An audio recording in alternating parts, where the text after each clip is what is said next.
دین کے معاملے میں کوئی زبردستی نہیں ہے۔ ہدایت کا راستہ گمراہی سے ممتاز ہو کر واضح ہو چکا۔ اس کے بعد جو شخص طاغوت کا انکار کر کے اللہ پر ایمان لائے گا، اس نے ایک مضبوط کنڈا تھام لیا جس کے ٹوٹنے کا کوئی امکان نہیں، اور اللہ خوب سننے والا ہے، سب کچھ جاننے والا ہے۔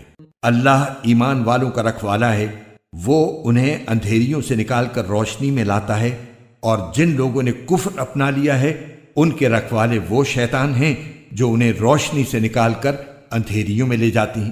وہ سب آگ کے باسی ہیں، وہ ہمیشہ اسی میں رہیں گے۔ کیا تم نے اس شخص کے حال پر غور کیا جس کو اللہ نے سلطنت کیا دے دی تھی کہ وہ اپنے پروردگار کے وجود ہی کے بارے میں ابراہیم سے بحث کرنے لگا؟ جب ابراہیم نے کہا کہ میرا پروردگار وہ ہے جو زندگی بھی دیتا ہے اور موت بھی، تو وہ کہنے لگا کہ میں بھی زندگی دیتا ہوں اور موت دیتا ہوں۔ ابراہیم نے کہا، اچھا، اللہ تو سورج کو مشرق سے نکالتا ہے، تم ذرا اسے مغرب سے تو نکال کر لاؤ۔ اس پر وہ کافر مبہوت ہو کر رہ گیا، اور اللہ ایسے ظالموں کو ہدایت نہیں دیا کرتا۔